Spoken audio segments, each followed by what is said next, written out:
Hey y'all, it's Kasia. They flagged my intro for my music, so here we are, talking on top of the intro. Na na na na na na na na. Kasia May's world. Yeah, y'all. So make sure y'all follow me on my social media, subscribe, and this is gonna be the voiceover that y'all hear from now on. Hope you enjoy the video. Hey y'all, it's Kasia. Today I'm going to be showing y'all how I did these knotless passion braids or goddess braids or bohemian braids, whatever you want to call them. But basically I'm going to be using this pre-stretched spectra hair and the bohemian curl. Most people like to use water wave, but I could not find water wave. We went to a lot of beauty supply stores, so yeah. And just to forewarn y'all, the reason that I'm starting with the middle slash top of her hair on this video is because we had the wrong hair for the bottom half. So I just want to show y'all what it looked like with the right hair instead of showing y'all what it was like with the wrong hair. So anyway, I'm going to start off my large knotless box braid as normal, putting it into 3 sections. And I'm going to be starting off with the Spectra braiding hair. Also, I want to give you a little bit of information on that braiding hair. So what I did was I separated the braiding hair. One pack I got 6 braids, and within those 6 braids I separated the hair into 6 pieces. So technically it was 36 pieces total for one pack of hair, 6 braids, 6 pieces in each braid. So once I added all 6 pieces of the hair, I went ahead and started adding the curly hair in. Also, I'm making sure that I tuck her natural hair underneath or inside. I really don't, inside or underneath the braiding hair. So once I get that last piece of braiding hair in, I'm going to start off with the curly hair. Now for the curly hair, I did use 9 pieces of curly hair per braid. I know that sounds extensive, and honestly, if I were to do this style again, I would probably use 6. But while I was doing it, I just wanted it to be really full. And this is my best friend hair that I'm doing, honey. If you know her, well, y'all probably don't know her, but if y'all knew her, you would know that she hate skimpy looking braids. So she like her braids to be really full. So I used 9 pieces of hair. Not 9. Was it? Y'all, I can't count, child. 12 or 10. We gonna count on here. I think it's 12. I think it's 12. I think I'm gonna add hair in 6 times, but it's gonna be 2 pieces of curly hair every time I add. And that's because his hair is kind of thin, so honestly it would have probably been like 6 pieces if the pieces of hair were a little thicker. But honestly, I'll just say eyeball it, like add it in until you feel that it's thick enough, and then make sure that you're consistent with each braid. So when you do your first braid, count how many pieces you're adding in, and then go ahead and add the exact same amount of pieces to each braid after that. So if you find that you put in 6 pieces of hair and you like that, go ahead and put in 6 pieces of hair for every braid after that. Just make sure you're consistent with however many pieces that you're putting in. Okay, so yeah, I think I used 12 pieces, and I'm not really sure how many came in the pack, but I ended up using like 8 packs of this curly hair, child. Like, it was so much hair, but I only used 4 packs of the pre-stretched braiding hair, so keep that in mind as well.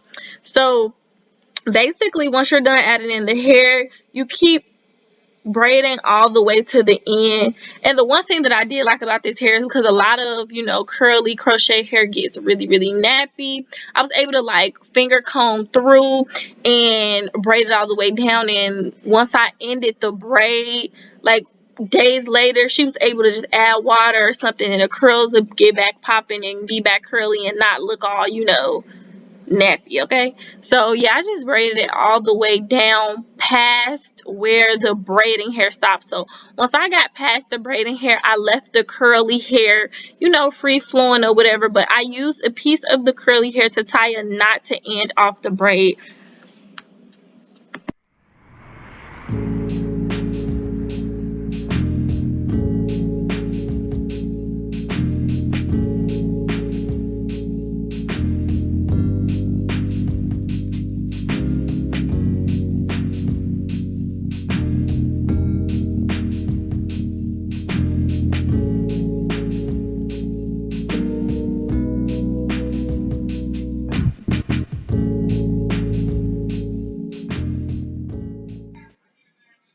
Okay, y'all, so for the second braid that I'm going to be doing, I'm going to be doing pretty much the exact same thing as I did with the first one, but I wanted to go ahead and show y'all the braid without me talking through, because some people are visual learners and not auditory learners. So I'm going to go ahead and let y'all watch this braid. And also, I didn't mention, but I did show y'all I am using my edge control with a mixture of jam. So if you want to purchase my edge control, you can on my website. Of course, you know I'm going to leave that in the description bar below. So go ahead and purchase that if y'all would like to.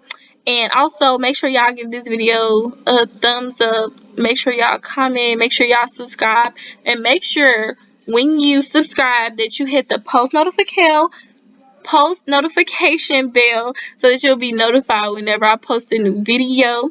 So I'm gonna come back to y'all once I get almost done when I'm doing the baby hair and styling, and then that'll pretty much be it for this video. So I hope y'all enjoy. I'll see y'all at that point.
Okay, y'all, so one thing that I did forget to mention is that once I'm finished with the braids and I tie off the ends and all that stuff, I did go back through the braids and fluff them out so that you could see the curly hair a little bit better.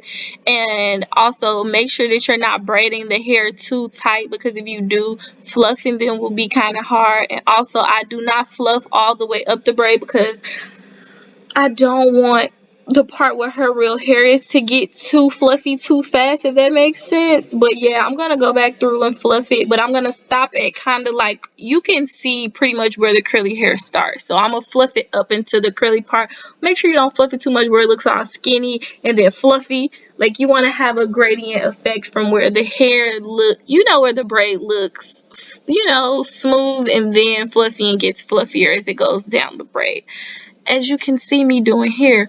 Also, I wanted to mention that I did add in some little jewels, and I didn't add them in on camera, but you will see them at the end, and maybe you noticed them in the beginning of the video. I got those from my local beauty supply store. They're little butterflies. They were really cute. If I can find them on like Amazon or something, I will link them down in the description bar below if y'all are interested in them. And yeah, I'll come back to y'all once I am actually doing the baby hair.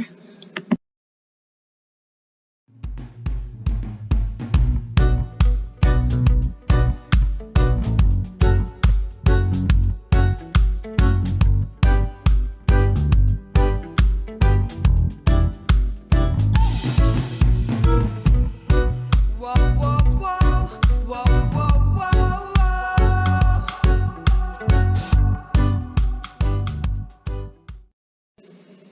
Okay, y'all, so I went ahead and put some mousse on her hair. Obviously, the hair is curly, so we are not dipping this hair. And then I went straight into doing her baby hair. You can pretty much do the baby hair either according to how you like it or according to how your client likes it. I prefer to ask my client how they like their baby hair. Now, this is my best friend, as I mentioned before, so you know, I just let my creative juices flow when it comes to me doing her hair, because usually I'll do her hair for a YouTube video, so I just let my creative juices flow.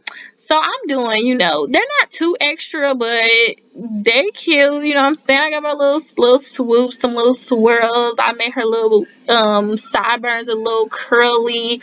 I just, you know, did my thing. I say be creative as possible, but also make sure it's something that your client would actually wear, because some people don't like baby hair, so just ask first. But yeah, I did little swoops and swirls, honey, and they was so cute, and I think it went with the hairstyle so well. I like when you have like curly or like bohemian type styles, or like passion, like, you know, those type of styles, and then you have like extra baby hair. I think it looks super cute. But after I did the baby hair, that was pretty much it for the video. So I really hope that y'all like it, and stay tuned for the next video. Thanks for watching. Bye.